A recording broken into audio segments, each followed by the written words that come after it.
Okay, hello. This video is a tutorial for posting to Elephant Journal's Facebook pages. As you probably know, Elephant Journal has a number of sub-pages on Facebook that cover the various topics that are posted to the Elephant Journal website. So I'm going to cover from start to finish how to navigate and review the pages as a content creator, how to find content to post, and then of course how to schedule those posts. So just a couple of quick notes. It's best to post using a computer rather than a tablet or a phone. Right now, Facebook Mobile is lacking some capabilities, so you may be missing some features if you try to post that way. There is an app for Facebook called the Pages Manager that might work in a pinch, but I think it also has a few limitations. So feel free to leave a comment if you have any extra advice or information about using other devices to post on Facebook. So the first thing we're going to do is just to make sure that we have content creator access to the page. So you can see above that there is a line that says you are posting, commenting, and liking as elephant food. So of course that means that you've got access. Now you don't want to post as yourself, but if you do want to share the post after you've created it, you can definitely then change to yourself and click the share button to post to your personal timeline. So now before deciding what to post, we should take a look at what's already been posted and when. So as you can see, scrolling through the page, there are a number of posts here to keep your eye on, and just keep in the back of your mind what's already been posted to the page. We like to keep approximately 24 hours in between posting the same article on the same page. Because our readers are going to have these posts appearing in their timeline, of course they don't want to see the same post come up over and over and over again, so we like to keep the material fresh. So there is another way to review what's already been posted to the page, and this is something that I prefer to use more often. If you scroll up to the top of the page and use the Edit Page menu and then click on the activity log, you will get another view of all of the posts that have been posted to the page, but on top there's also a section for what's scheduled to be posted in the future. And this particular page doesn't have anything scheduled at the moment, but this is where it would appear if there were. And you can still get a really good and minimal kind of view of what's been posted to the page, which is great, rather than scanning through all of the various posts willy-nilly through the page. This just gives you a nice streamlined view, so it's easier to keep in mind what's been posted. So now what we're going to do is find some content to post on the page, and the first thing that I do is I look at the main page on elephantjournal.com to see what's available for posting to my Facebook page. And we like to keep the content new and fresh, so of course we want to take a look and see what's been posted recently here that's worth sharing, but of course keeping in mind that we don't want to reshare the same posts over and over again within the same 24 hours. So most of these posts here on the main page have already been shared on elephant food recently within the last 24 hours. So I'm going to just go ahead and look for some new content. And the way that I do that is I search using the site filter on Google. So in Chrome here I can just use my address bar to do that. And I use site:elephantjournal.com, which then will bring up only posts from Elephant Journal. And then I put in my keywords. So of course it's October, I'm going to put in fall recipe. You could just put food, but this gives you something a little bit more specific to look for. And as you can see, there are a number of articles now available to look at. So I'm going to look at this kale article and just open it in a new tab, because if it's not good enough, of course I'm just going to close it off and look for something different. So a couple of things to keep an eye out for are older posts that may have formatting issues or video issues, or of course posts that are no longer relevant. You don't want to be posting articles about elections from 3 years ago, that kind of thing. When we previously embedded Pinterest images into the articles directly, they're no longer working. So now those articles definitely look kind of funny with the formatting, and we want to avoid posting those. And we want to avoid posting articles with videos that no longer load, because obviously our readers are not going to like that. So avoid those, but this article looks great. So I'm going to go ahead and save that.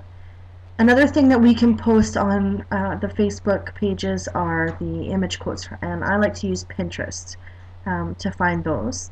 So I just use the filter again, but this time Pinterest.com, and I put in my keyword, and it's going to be quotes about food, obviously, um, so that I can find something relevant, and then I just click on the images tab within Google so that it'll show me all of the images.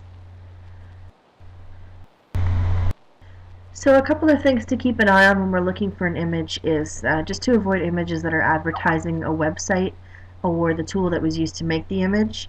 So in this case, you can see here at the bottom of this image that it's advertising a website, and we want to avoid posting anything like that. There are some tools available to make our own custom images that we can advertise our own website, and I'll leave a link at the bottom of the video for that, but in this case this is a great image to use. It looks clean and simple, and it has a mindful theme, so I'm going to go ahead and just save that to my computer so that I can post it later. So just a note about these quote images and text quotes and that sort of thing. A couple of them throughout the day is great, but we don't want to overload the page with them because the majority of the content posted to the Elephant Journal subpages on Facebook should be, of course, Elephant Journal articles. Another option is to post a question which engages the audience or the fans of the page, so that's a fun idea and something that you can do once in a while as well. So I'm just going to look for one more item to post, which is just a text quote, and it's one that I've seen recently, which is by Joss Whedon. And so there it is. I'm going to go ahead and open that up as well.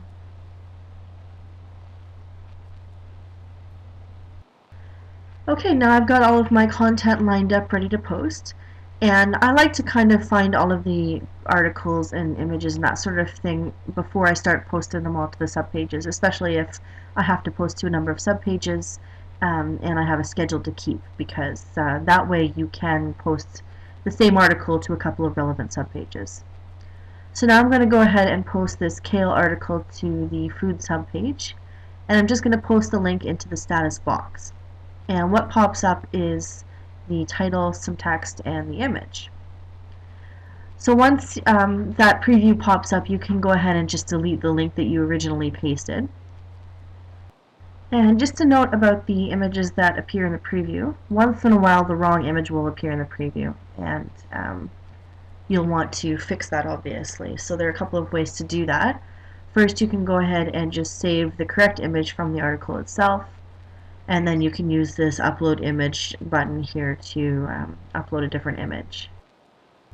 Another thing that you can do is use this Facebook debugger tool, and you just post the link in here and click debug, and it will magically fix the image in the preview. Of course, this doesn't always work.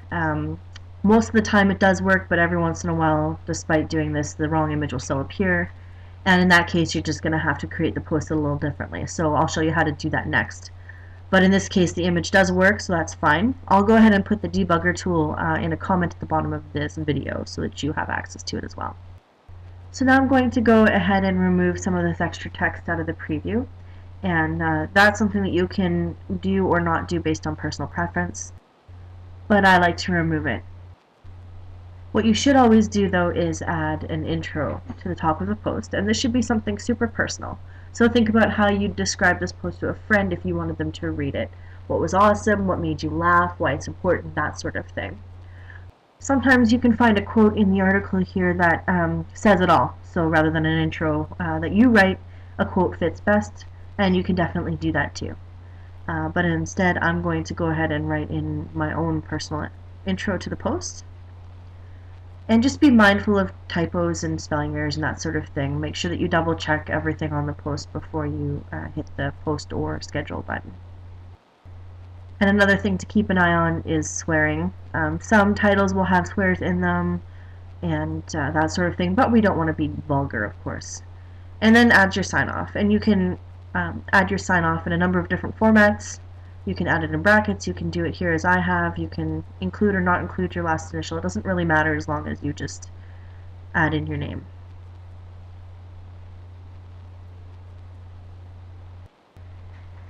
So another way that you can post to the Facebook subpages with this link is by including just a link and the actual image from the article in your sign off.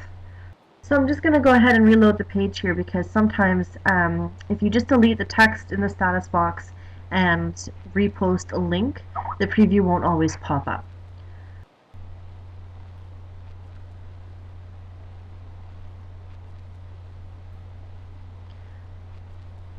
Okay, so I'm going to post the link in again, and you can see that the preview is going to pop up again, but this time I'm going to just close it off. And this is handy when the site is a little bit slow and the preview doesn't want to load, period.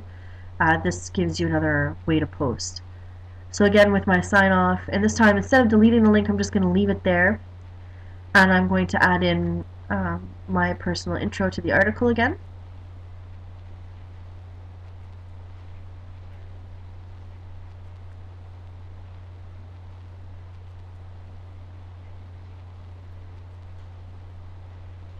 And then what I'm going to do is save an image from the article itself.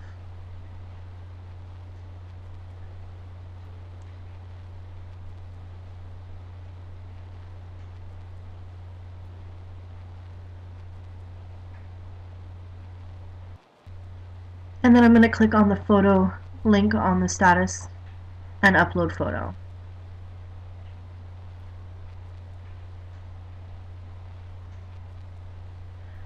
Okay.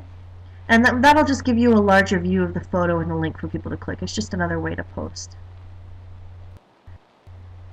Okay, so another way that you can post on the subpages is with just a link and the text for the intro and no image whatsoever.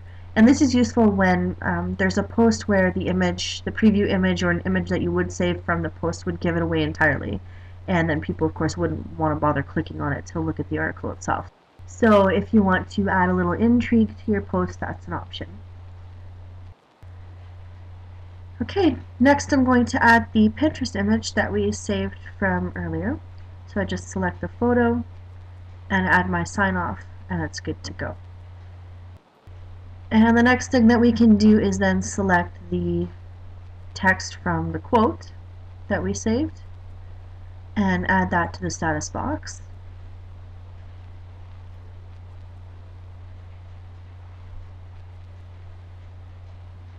And again, make sure that you're putting in the credit info for the quote and your own sign off. Okay, so now that you've seen all the different ways that we can post this content, I'm going to reload the page and gather my link from the first article that we looked at. And I'm going to post it into the status box again and then show you how we schedule the posts.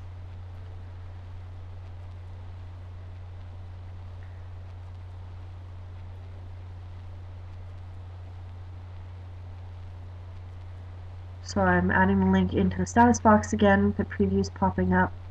I'm going to delete the link. I'm going to add my intro.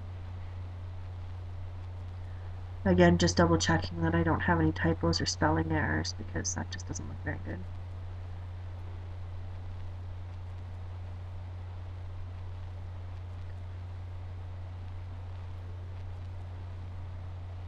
And then my sign off, and delete any extra space, and remove the extra text from the preview.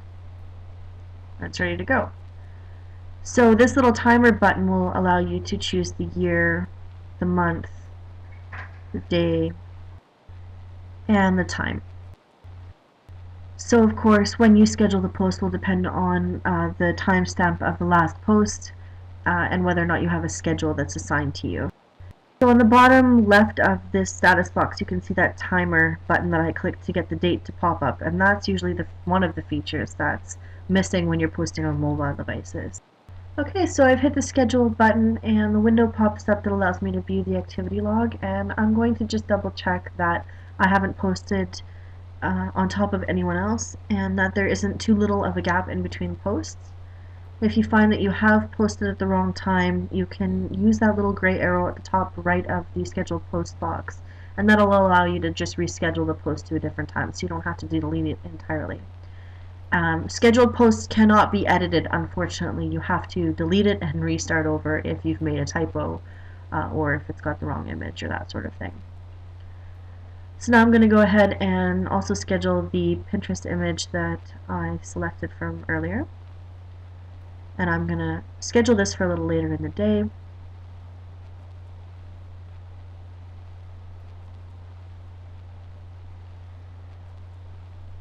And again, view activity log pops up, and then I'm going to take a look and make sure that, once again, I'm not scheduling it on top of anyone else. Now I can go ahead and post the same image to another relevant Facebook page.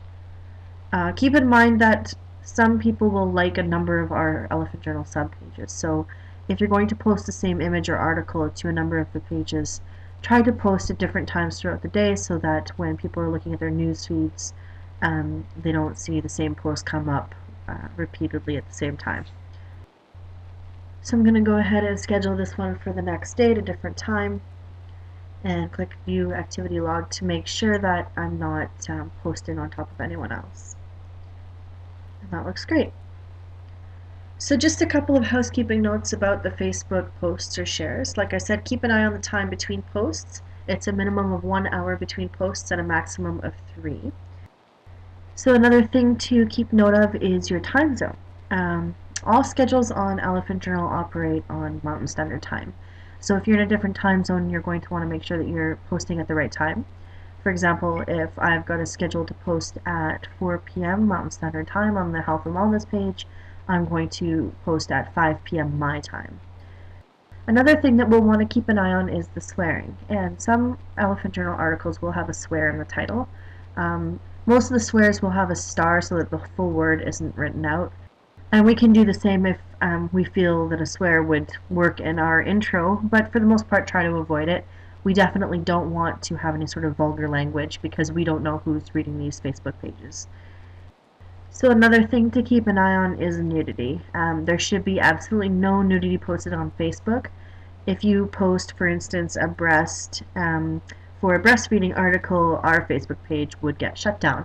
And we have to ensure that nothing whatsoever that can be construed as nudity is posted. Okay, so lastly, feel free to engage in the pages that you're posting to. So you can go ahead and like the comments that fans are posting, and you can even respond with mindful responses to the comments. There are a couple of things to keep in mind when looking at the comments on these pages. If there's anything downright nasty from a commenter, feel free to click the X button beside their comment, which will hide it from anyone except for themselves and their friends. If you see questions about having to pay for Elephant Journal content, you can look at the main Elephant Journal Facebook page for examples on how we respond to those comments. For example, we usually include a link to the newsletter that offers additional free reads, as well as some other comments. And of course, whenever you're replying to a fan on our Facebook pages, just ensure that you're replying as the page and that you add your little sign off at the end of each comment. So another thing to keep an eye out for are comments that have links in them. It's totally fine if a fan wants to comment with a link, but we don't want the preview image and text to pop up in the link because that does detract from the Elephant Journal content. So we usually hit the remove preview button on those comments. And of course, we also want to look out for anything that's obvious spam and remove that from the comments. Okay, so I think that's all there is to it.